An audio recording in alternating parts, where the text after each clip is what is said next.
ever feel like, everybody else learned the secret rules of money except you? Mm. Well, that's why we're doing this deep dive. We're going headfirst into Rich Dad, Poor Dad, right? Yeah. You've sent this book in, and that tells me you're ready to, make your money work harder, not just yourself. Absolutely. It's a classic for a reason. Um, Kiyosaki really flips the script on like how we think about wealth. Yeah. And it all starts with, these two contrasting father figures. All right. It's like Tale of Two Dads, but like the financial edition. Exactly. So you've got Poor Dad who, he represents that classic path. Good grades, get a secure job, climb that ladder. Makes sense, on paper. Yeah.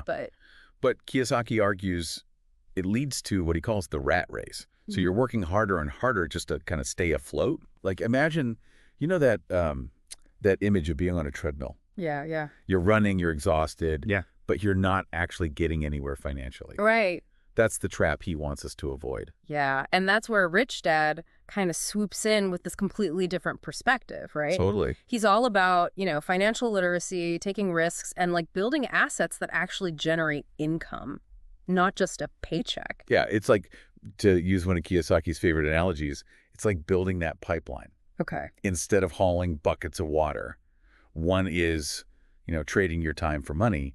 The other is building a system that works for you. Okay. Even when you're not working. I am intrigued by this pipeline. Yeah. But before we can build our pipeline, I feel like we need to define what flows through it, right? Assets versus liabilities. Yes. And I'll admit, this was a bit of a light bulb moment for me when I first, encountered this. Yeah. It's deceptively simple, isn't it? Yeah. Assets put money in your pocket, liabilities take money out. Sounds obvious. Right. But think about it. That fancy car you might have, that's losing value every year. That's a liability, often disguised as a status symbol. Ouch. Kiyosaki really makes you reevaluate what you consider valuable, doesn't he? Totally. He even goes so far as to challenge the traditional corporate world, which, full disclosure, made me a little uncomfortable at first. Yes. It's definitely a different lens. He draws this parallel between modern corporations and these old school sailing ships. Oh, okay. Back in the day, merchants would use corporations to kind of protect their wealth. So if a ship went down, they were only liable for their investment in that particular voyage, not their entire fortune. So it's like this historical form of asset protection, like you're limiting your risk within a specific structure. Exactly. Okay. That's actually pretty clever. Yeah, and he argues that this strategy, using legal entities to minimize taxes and protect assets, is something, the wealthy have been doing for centuries. Right. So he's not saying it's right or wrong, just that, it's the reality of the system that we're in. So it's about understanding the rules of the game, even if you don't like them. Exactly. Yeah. But Kiyosaki doesn't just leave you with the what of financial strategy. He digs into the mental and emotional hurdles that I think keep a lot of us stuck. Right, because it's that I don't want mentality, isn't it? Yeah. That voice in your head that's like, oh, it's too risky, or I'm not cut out for this. Yes, 100%. He says we need to flip the script on that internal dialogue. Yeah. And he tells this incredible story about the Alamo, of all things, to kind of illustrate this point. Okay, the Alamo and personal finance. Now I'm really hooked. Go on. I know, right? So he uses the Alamo as this metaphor, right, for how truly successful people approach failure. Okay. They don't let the setbacks, break them. They embrace those moments as learning opportunities to come back stronger. So instead of letting our fears paralyze us, we should view those setbacks as stepping stones 100%. on the path to success. He would say so, yes. And this all ties back to his point about financial education. It's not about working harder. It's about working smarter. It's about challenging those I don't wants and seeking out knowledge that other people might be afraid to pursue. Yeah, speaking of knowledge, one of the coolest parts of this book for me was when he talks about starting that comic book library as a kid Oh, yeah. with his friend. I love that story. 2 9-year-old entrepreneurs, that's amazing. It is. It's amazing what you can accomplish when you start early, even if it's a small venture. Totally. He's a big believer in starting young and learning through real-world experience. It's one thing to read about business. It's another thing to actually run one. Even if it's, a comic book library. It shows that entrepreneurial spirit can bloom at any age.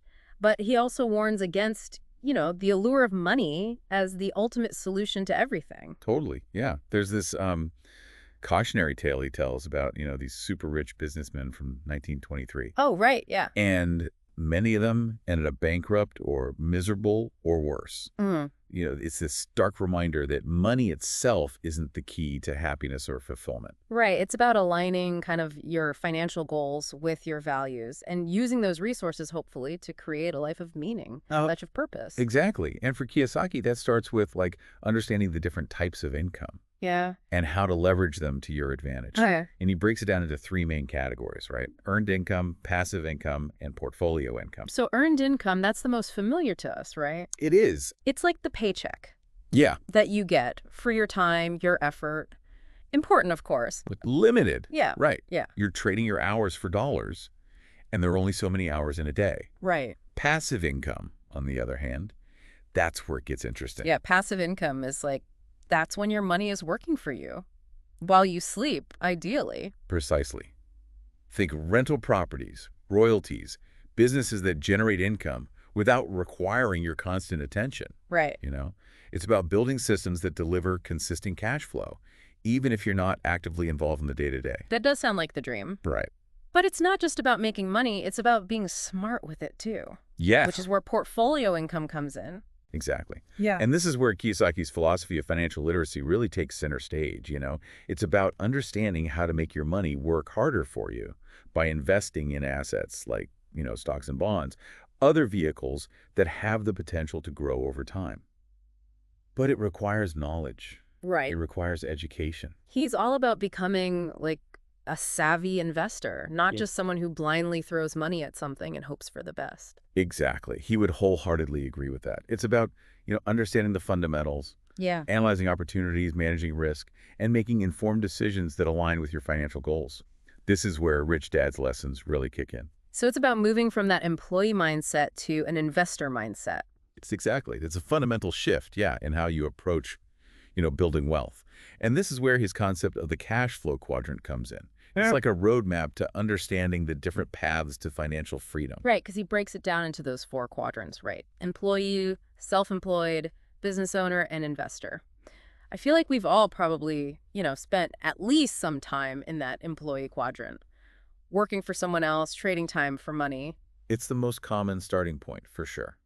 But Kiyosaki argues that to achieve true financial freedom, you need to start thinking about moving from the left side of the quadrant, employee and self-employed, to the right side, business owner and investor. So going from working for money to having your money work for you. Precisely. It's about creating systems and assets that generate income even when you're not actively working. Yeah.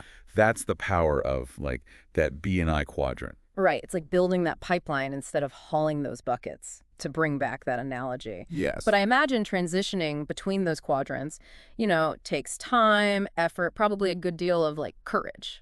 Absolutely. It's a journey, not a quick fix. And he talks about the mental and emotional hurdles that often hold people back, fear being a big one. Mm-hmm. He even dedicates a whole section of the book to overcoming fear and doubt. Yes. Because he talks about how those I don't wants can really sabotage our success, right? We start focusing on everything that could go wrong instead of focusing on, all the potential rewards. Totally. And he tells this great story about a friend who was about to close on this fantastic real estate deal, Okay. like a steal. But at the last minute, his neighbor, who knew nothing about investing, told him it was a bad idea, and guess what? He listened to him. Missed out on a huge opportunity. It's crazy how much power I think we give to other people's opinions, especially when it comes to money, right? Totally. We let fear and self-doubt kind of cloud our judgment. And Kiyosaki would say that's a recipe for staying stuck, Yeah. right? Staying stuck in that rat race. He encourages you to question those fears. Okay. Are they rational? Are they based on facts or just assumptions? What's the worst that can happen? It's about taking control of that inner dialogue and not letting fear be the thing that makes the decision. Exactly. And speaking of taking control, Kiyosaki's a big advocate for understanding financial statements. Mm-hmm. He even says if you want to be rich, you've got to read and understand numbers. Oh, I can already feel some listeners tensing up a bit at that. Yeah. Because financial statements can seem intimidating, but I think what he's really getting at is you need to understand where your money is going, where it's coming from, and, ultimately what you're worth. 100%. He believes that financial literacy is key to making informed decisions about your money. And that starts with understanding, the three main financial statements: the income statement, the balance sheet, and the statement of cash flows. Okay, so let's break those down a bit. The income statement. That one seems fairly straightforward, right? It shows your income and expenses over a specific period. It's like a financial report card. Exactly. It tells you whether you made a profit or a loss.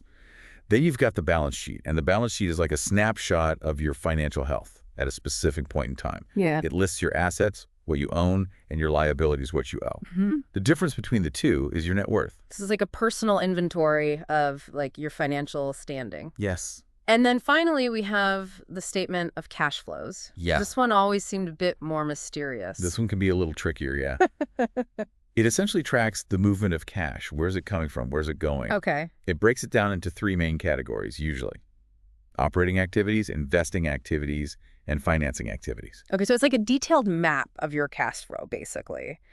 But why are these statements so important for, like, the average person, not just, business owners? Because they give you a clear picture of your overall financial health. Okay. They help you identify areas where you might be overspending, maybe uncover some hidden assets, or, spot potential cash flow problems before they become major issues. So it's about taking control of your financial narrative instead of letting your finances control you. You would love that. Ugh. And that brings us back to the importance of challenging those ingrained beliefs about money, right?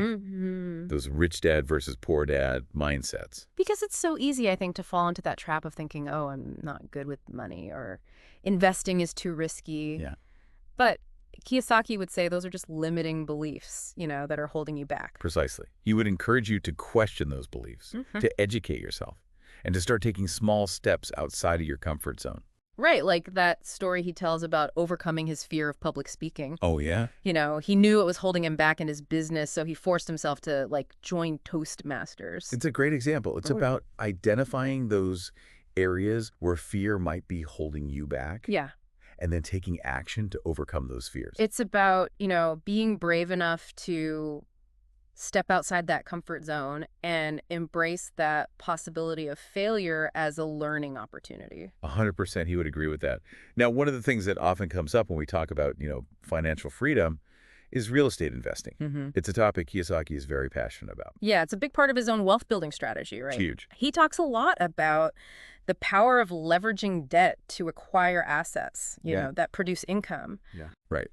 He loves the idea of owning assets that generate positive cash flow, and he sees real estate as a very powerful vehicle for doing just that. He dedicates a good portion of the book to, explaining his strategies. Sure, but isn't real estate, kind of risky? I mean, the market goes up and down. It's not exactly a liquid asset. He acknowledges the risks, for sure, but he also emphasizes that real estate offers some unique advantages. For one, it's a tangible asset. You can see it, you can touch it. Yeah. It's not susceptible to the same kind of volatility as, say, the stock market. Okay, that makes sense. And he also talks about the tax advantages of owning real estate, right? Like deductions for depreciation and mortgage interest and all that. 100%. He's a big advocate for understanding how to use the tax code to your advantage. And he provides numerous examples of how real estate investors can legally reduce their tax liability. But he also stresses that real estate investing is not like a passive endeavor. It requires effort, it requires knowledge, and a willingness to, learn and adapt. Absolutely. He encourages people to educate themselves about the market, to develop a solid investment strategy, to seek out mentors and experts for guidance. He even talks about the importance of having a team of professionals, right? Yes. Real estate agents, property managers, lawyers, accountants to kind of support your investments. He believes that building a strong team is crucial for success in any business. Okay. And real estate investing is no exception. So it's not just about buying properties, it's about creating a system that supports your investments and hopefully maximizes your returns. Exactly. And he provides practical tips and strategies for doing just that throughout the book. Now, one of Kiyosaki's, real estate strategies that stood out to me was his advice on finding deals, like those properties that are maybe undervalued or overlooked by other investors. Yes. He's all about training your eye to see those hidden opportunities. He talks about developing what he calls financial vision, right? Okay.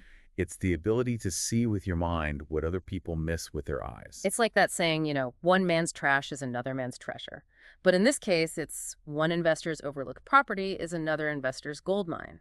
Exactly. And he shares some pretty incredible stories about real estate deals he's made by, thinking outside the box and seeing potential where others didn't. Right, like that story about that like rundown house that came with 4 extra empty lots. Oh, yeah. Most people wouldn't have looked twice at that property, Nope. but he saw like the long-term value of that land. He's really big on looking beyond the superficial and seeing the underlying potential. He encourages readers to develop their own deal-finding skills by, attending seminars, networking with other investors, and really just immersing themselves in the market. It's about becoming a student of the market, basically, and then kind of developing a keen eye for spotting those hidden gems. Precisely. But he also cautions against, diving into real estate or any investment for that matter without having a solid financial foundation. Right, it's not about getting in over your head. Exactly. He talks about the importance of, managing debt responsibly and making sure you have a good understanding of your financial situation before you take on any significant risks. He's not advocating for, like, reckless borrowing or making impulsive decisions. It's about calculated risk-taking, weighing the potential rewards against the potential downsides, Right. and then making informed choices that align with your goals and your risk tolerance. It's about being strategic, not impulsive, Yeah. and understanding that this is a marathon, not a sprint. Exactly. Now, let's talk about one of his most, I think, famous pieces of advice. The power of paying yourself first. Yes. It's often misunderstood. This one really resonated with me because it's that idea that, instead of waiting until all your bills are paid to see what's left over for savings, you actually prioritize your financial goals by setting aside a portion of your income first. It's about shifting your mindset from I'll save what's left to I'm going to pay myself first and then I'll figure out the rest. It's such a subtle shift. It is. But I feel like it can have a huge impact on your habits. It can. Yeah. He argues that by paying yourself first, even if it's a small amount, you're sending a powerful message to your subconscious that you value your financial well-being. It's like you're making it a priority, not just something you do if there's anything left over at the end of the month. You're making a statement like, my financial future matters. Yeah, my financial future matters. Okay. And he believes that this act of self-prioritization, it can have like this ripple effect, right? Mm-hmm. On your financial habits, on your decisions. You're more likely to make, conscious choices about your spending. You're more likely to find creative ways to increase your income when you're actively prioritizing your savings. It's about shifting from like a scarcity mindset to more of an abundance mindset. Yes. It's that belief that like you deserve to achieve these goals. And that abundance mindset, I think, it's contagious. Yeah. When you believe in your ability to create wealth, you start to see opportunities that maybe you would have missed before. It's like you're opening yourself up to the possibility of, this more abundant life. 100%. And for Kiyosaki, a key part of creating that abundance is understanding how to leverage the power of corporations. This is where his perspective might, ruffle a few feathers. But it's important to hear him out. Right, because he's very open about the fact that, like, the wealthy use corporations to their advantage, right, when Yeah. it comes to taxes, asset protection. And he even draws that parallel back to, like, those old sailing ships we were talking about. Exactly. It's about understanding the rules of the game, even if you don't necessarily agree with them. He argues that corporations, when used strategically, can be powerful tools for creating wealth and minimizing your tax burden within, the existing legal framework. So it's not about evading taxes, it's about legally reducing your tax liability. Exactly. He's not advocating for breaking any laws. He's simply pointing out that the wealthy often have access to, information and strategies that the average person may not be aware of. And he encourages people to, educate themselves, even if it means seeking guidance from, tax professionals or mentors who understand the intricacies of the tax code. It's about being proactive, really, and taking control of your financial education. He would completely agree. Knowledge is power, especially when it comes to your finances. Now, another topic that Kiyosaki doesn't shy away from is the idea of failure. He actually seems to, embrace it as a necessary part of the journey. He's a firm believer that you learn more from your failures than you do from your successes. Which is kind of scary, but I get it. It's true, though. He uses the story of, Colonel Sanders, the founder of KFC, to illustrate this point. Oh, right. This guy didn't achieve massive success until he was in his 60s. after facing countless rejections, countless setbacks. Wow. It's this powerful reminder that it's never too late to achieve your dreams and that resilience is absolutely essential for overcoming obstacles. Right. He talks about the importance of developing that winner's mindset, Yes, which is all about, viewing challenges as opportunities for growth and learning. 100%. He encourages readers to adopt what he calls a Buckminster-Fuller approach to problem solving. You're familiar with Buckminster Fuller? Vaguely. So Fuller was this, brilliant architect and inventor, Okay. and he believed that the best way to solve a problem wasn't to try to fix it directly, but to actually design a way around it. So instead of getting bogged down in the problem itself, you're looking for a creative solution, a workaround. You're shifting your perspective, and you're approaching these challenges with solutions in mind. And this applies to our finances too. Absolutely. Whether you're facing a financial setback, you're struggling to get a business off the ground, or you're just feeling stuck in your financial journey, Kiyosaki would encourage you to adopt this design a way around it mentality. Okay. Look for creative solutions. Seek out mentors. Yeah. Don't be afraid to experiment Don't be afraid to make mistakes. and learn from your mistakes. He would definitely agree with that. Now, another key theme that runs throughout the book is the importance of taking action. It's not enough to just read about financial strategies. You have to actually implement them. He's a big believer in ready, fire, aim. Exactly. He encourages people to just start taking small steps, even if they're not sure where those steps are going to lead. Okay. He believes that action creates momentum, Yeah. and momentum leads to opportunities. It's about getting out of your head and into the game. Exactly. And don't be afraid to make mistakes along the way, because he sees those mistakes as valuable learning experiences. It's about embracing the journey, knowing that there will be some bumps along the road, but those bumps are all part of the process. 100%. Yeah. And you don't have to go it alone. He's a huge advocate for finding mentors Real. and surrounding yourself with people who are smarter than you. Right. He talks about building that network of advisors, mentors, like-minded individuals who can support you. Yeah, he believes that we become the average of the 5 people we spend the most time with. So choose your circle wisely. Right. Surround yourself with people who inspire you, who challenge you, and who support your growth. And don't be afraid to seek out mentors who have already achieved what you desire, because they can provide invaluable guidance, insights, connections. It's like having, a shortcut to success, Mhm. but you have to be willing to, put in the effort to find those mentors and to cultivate those relationships. And remember, mentorship is a two-way street, Yeah. right? Oh, sure. It's about providing value to your mentors as well as being open to receiving their guidance. So it's not just about what you can get, it's about what you can give. Exactly. And that generosity can take many forms.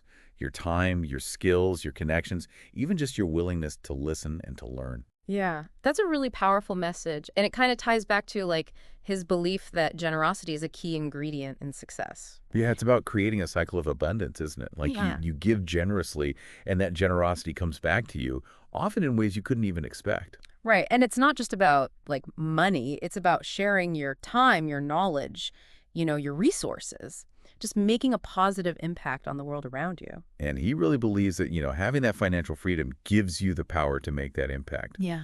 He really encourages readers to find causes they're passionate about and then use their resources, whatever those resources are, to support those causes. Yeah. Whether it's through, donations or volunteering or even, starting their own charitable endeavors. He really walks the talk, too. He does. He and his wife, Kim, they've been incredibly generous with their wealth, supporting education programs, financial literacy initiatives, Absolutely. all sorts of charitable organizations. Yeah, it circles back to his belief that financial education is really the key to breaking the cycle of poverty, and creating a more equitable world.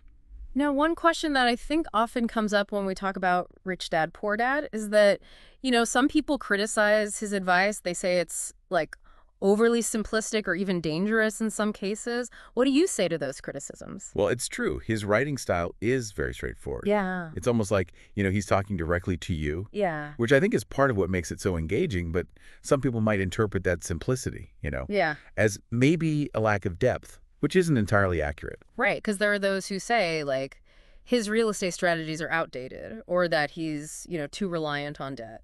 He definitely advocates for leveraging debt strategically, but he also emphasizes over and over again the importance of understanding the risks, managing that debt responsibly. Right. He's not saying everybody should go out and like buy a bunch of properties they can't afford. Exactly. It's about understanding the principles behind those strategies Yeah. and then adapting them to your own individual, circumstances and risk tolerance. And remembering that he always says, do your research. Yes. Seek out expert advice. Absolutely. Make informed decisions that align with your goals. 100%. He wants people to be empowered, not just, blindly follow his advice. Yeah. It's about getting you thinking differently.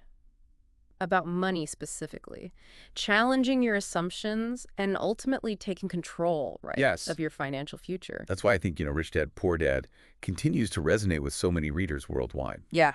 It's this, powerful call to action to challenge the status quo, break free from the rat race, and then design a life of, abundance on your own terms. Think big, dream bigger, never stop learning, never stop growing. Exactly. It's this great reminder that financial freedom isn't a destination. It's a journey. It's this continuous process of learning, adapting, growing. And as we kind of wrap up our deep dive into Rich Dad, Poor Dad, I'm curious, for you, what resonated most? What was your big aha moment? I think for me, it's that powerful reminder that our mindset is everything. Yeah. It plays such a crucial role in our financial success. It's not just about the strategies. It's about, what we believe. Right. The habits we create, our willingness to challenge our own, limiting thoughts. It's about shifting from that scarcity mindset to a mindset of abundance. Exactly. And believing that you actually have the power to create the future that you want. Absolutely. Embracing that journey, learning from the mistakes we make along the way, and never giving up on, on our dreams. Beautifully said. And on that note, we'll leave you with a final thought. Inspired by, Rich Dad's emphasis on taking action. What's one small step that you can take today to move closer to your own financial goals?